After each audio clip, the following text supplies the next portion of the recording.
Come out to the woodland today in the view to do some wildlife photography, in particular to take some pictures of birds. I'm using the Nikon D5000 and I'm giving this camera another try just to check out its capabilities in wildlife photography. And more importantly, the good thing about this camera, this one I'm borrowing, it's got a 70 to 300 lens, so that should give me loads of scope to get close to the birds. The only downside to this lens that it's at its fastest aperture it's f4, and at its at the longest distance it's f5.6, which I think is fine. But today it's quite an overcast day, so that there's not so much light, which is a good thing because it evens out the light and doesn't give me lots of harsh shadows. But obviously it means I have to have a much slower shutter speed, and with all these birds flying around at hundreds of miles an hour, it's going to be challenging for me.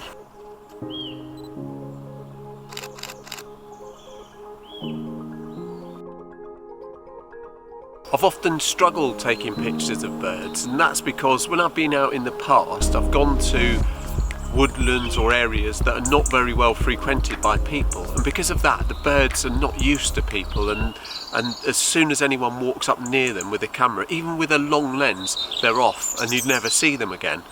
What I've found is if you go to parks or places that are often frequented by people, that birds get used to the people, and especially where people feed the birds, then they get used to the food being there, they get used to the people being there, and they're not as skittish as they might otherwise be. I'm really impressed that already, since I've been here, in the sort of 10 minutes that I've brought this camera with me, I've had all sorts of birds. In particular, one bird that's quite elusive is the nuthatch, and I've seen that lots of times, and I can get really close to the nuthatches.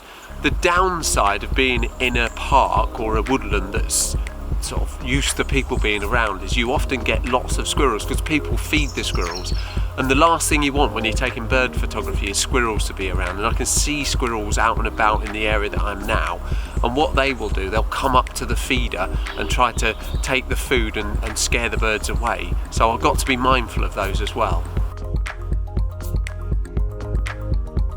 For these shots I'm going shutter priority, and I've set the ISO between 1000 and 1250, which I think is really high, and that's enabling me to get the shutter speed as high as 320th of a second, but also as low as 1/60th of a second. It's not really very good. I like it to be 500ths of a second, but I don't want to push the ISO up too high.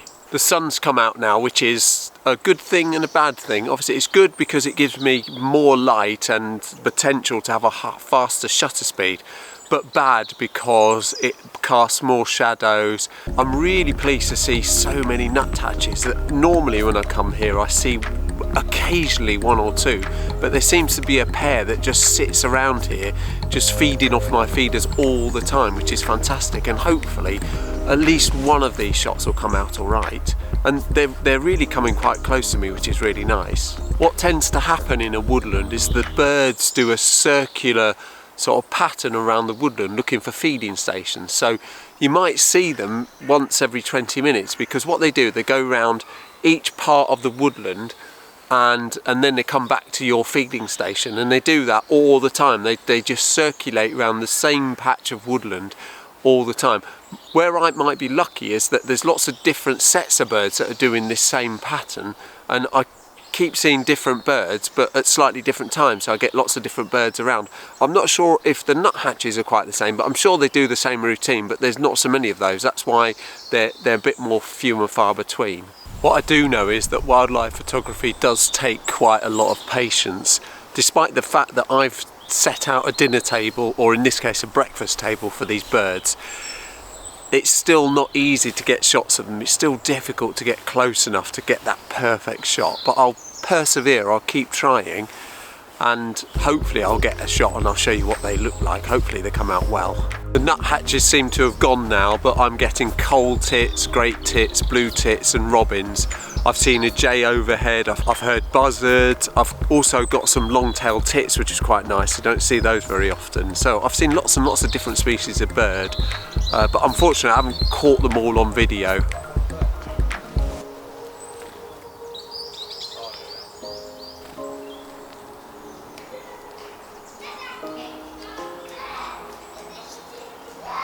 It's been an absolute treat being in this woodland, seeing all these birds, taking these shots, and I've got to tell you, the Nikon D5000 hasn't let me down with this Tamron lens. It's been fantastic. The colours are amazing. Just looking on the back of the cameras, the colours look fantastic.